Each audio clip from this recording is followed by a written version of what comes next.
One China, under God, indivisible. Wait a minute.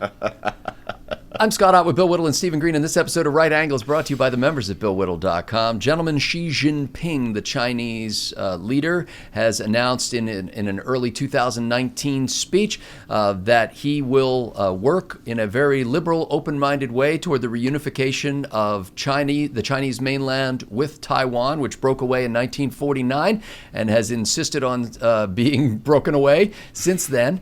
And he implied in his speech that he was willing to use force if they don't welcome the hand of friendship across the straits on the Taiwanese mainland, if we want to call it that. It's a friendly offer. Yes. So I guess a couple of things come to mind here. President Trump, when he first came into office, reached out to Xi Jinping and basically said the United States respects the one China policy. The country has previously or frequently referred to this as one nation, two systems, because the Taiwanese island, so to speak, has a capitalist form of democratic government, and the Chinese mainland is, of course, a communist dictatorship or autocracy. But President Trump has not always acted consistent with that one China policy idea, and 70% of Taiwanese themselves now believe that Taiwan is actually an independent nation. 20 countries around the world respect Taiwan as a sovereign nation. I'm wondering, gentlemen, and Stephen Green, I'll pose this to you first. Doesn't President Trump sort of, because of our trade relationships and other, the superpower status of both of these nations, isn't this for President Trump the Kobayashi Maru? You know what? Sometimes doing the right thing means doing the wrong thing, or maybe it's the other way around. David Goldman, a writer I really respect on foreign affairs, he was arguing back in 2005 or 2006, I think, that we really need to form a grand anti-Islamic alliance, a radical Islamic alliance with the Russians, and the price of that we should be willing to pay is letting Russia have Ukraine. And, there's a lot to be said. I've been in favor of this, of working with the Russians on a lot of issues back since about 1990. I don't know if you recall this. I think few people do. I could barely find the thing on the internet.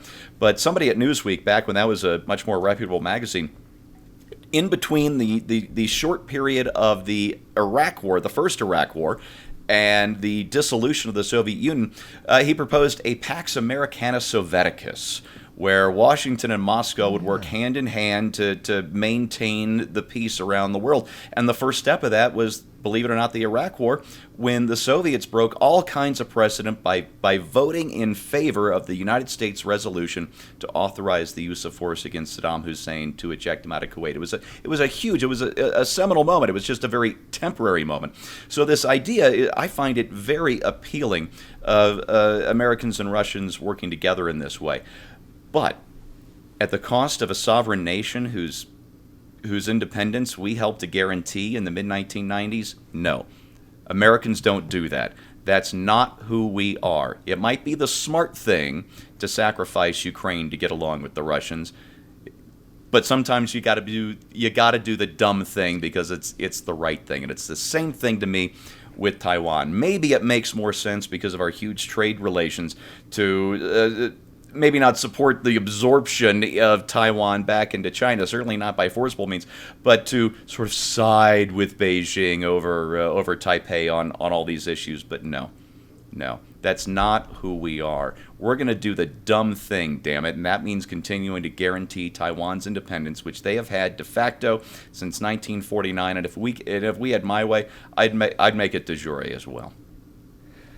Bill Whittle, the Chinese leadership, like the old Soviet leadership, certainly lives a different lifestyle than the vast majority of the people in their country. They've got a lot to lose. I don't see a possible solution to this challenge where they basically say, well, forget about it. Taiwan is a sovereign nation and China is a sovereign nation. We'll have peaceful relations with each other. I think that there's too much on the line for the leadership, if not the Chinese people themselves, who probably don't care as much about this issue. wonder how President Trump can thread this needle, because even if you start to rattle your saber, the Chinese are providing us with so much that we believe is now essential to our daily lives, including iPhones and iPads and stuff like that. Well, first of all, our material dependency on Chinese products is an addiction that would not hurt us terribly much to start to break.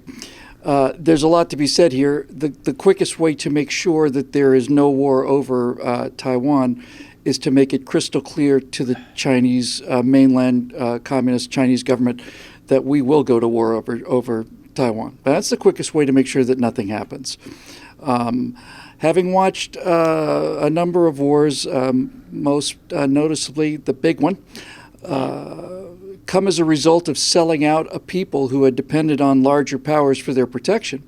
Watching Czechoslovakia get swallowed up by Nazi Germany, while the British and French basically cast the Czech people into the river, so long as they could have their peace, with honor among the great powers, didn't seem to have a particularly good outcome. Yeah. Bullies and tyrants are always looking to grab more land, more resources, and do more things that they can't do on their own, because you cannot have a tyrannical society that can keep up with a free society. Having had my second wedding anniversary just a couple days ago with my Russian wife, I know a fair bit about what Russian politics looks like from the inside. There's a large perception I'll get to China in a second. Large perception in Russia that the Russian invasion of both Georgia and especially Ukraine is justified because when they were Soviet socialist republics, the Russian Republic put enormous resources into these countries and built them up. And basically they're saying, now we're taking your football and we're going home, we're going to join the Americans and so on. I understand their perspective. But the bottom line is, when tanks are used to cross a border, there's your answer. So people like Vladimir Putin have to be shown that it's not worth the game is not worth the candle. Same thing's true with Taiwan. Those people decided to leave their home on mainland China in order to be free of communism, and they've been doing that since 1949, which is quite a while now if we look at the calendar. And I'm going to disagree with my friend, the honorable gentleman from the great state of Colorado, because I don't think in this case I don't think that doing the right thing and doing the smart thing are different.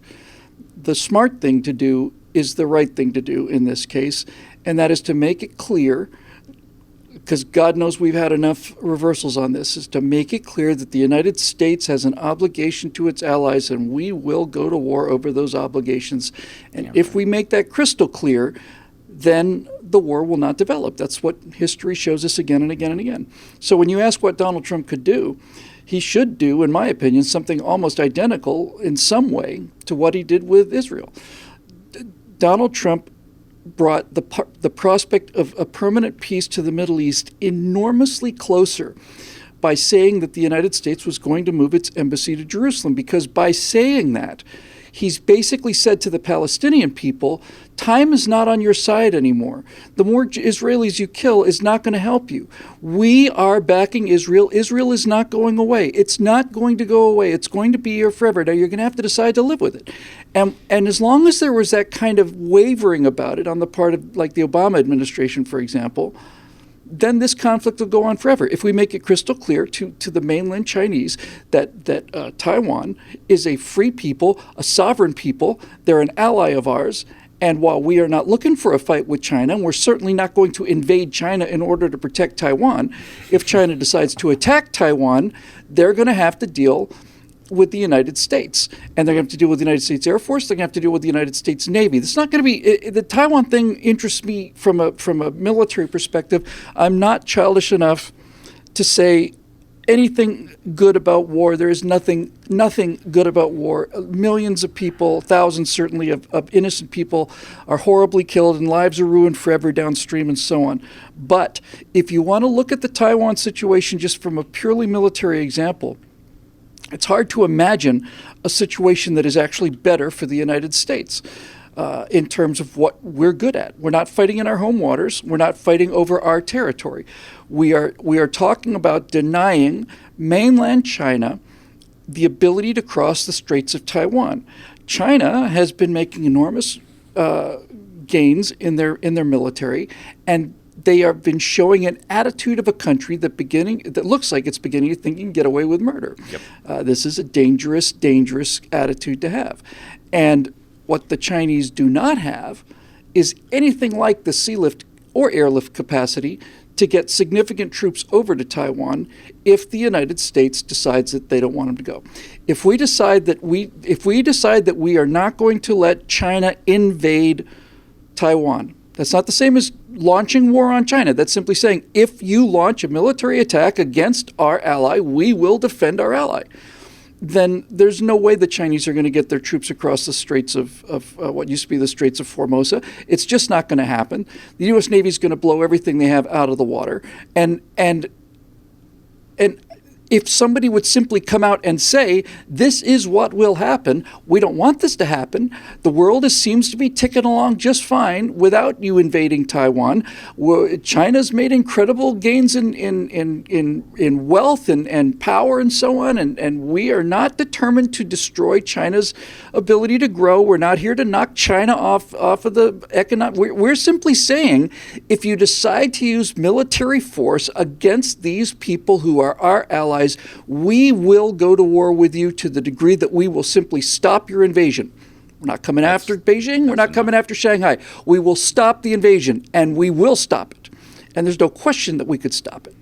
You make a statement like that, and war goes away. You start playing this ambivalent game where the Obama administration would just sit back and watch them build islands in the South China Sea, and then declare a 12-mile or 20-mile or 200-mile exclusion zone around islands that didn't exist before, and simply allow them to create these zones in the Pacific without challenging them, then you get the situation where war becomes likely, when they start thinking that they can get away with it because we lack the will. The second that first island went down there, we should have put an entire carrier battle group all around that island, and when they said, you must remain clear, this is Chinese territory, you should just, your reply is click the microphone, and the answer should be the sound of anchors going into the water.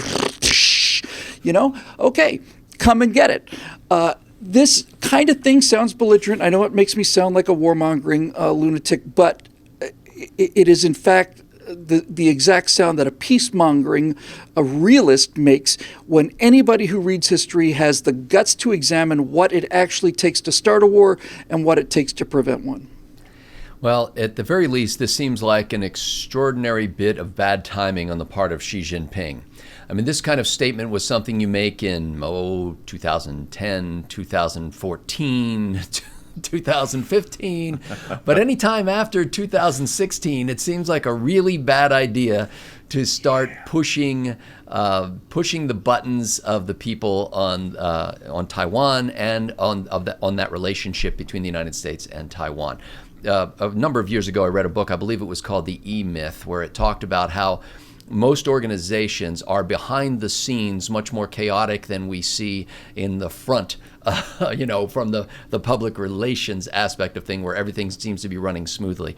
I would suspect that the Chinese government is the same way. And the reason why Xi Jinping made this statement wasn't because of some great principled stand that he made and some great commitment to the ideology of his forebears and of the great communist movement, but because he was getting internal pressure to say something about it. And so what he said was, like most employees, who do just enough work to not get fired, he said what he had to say in order to quell the rumblings behind the scenes.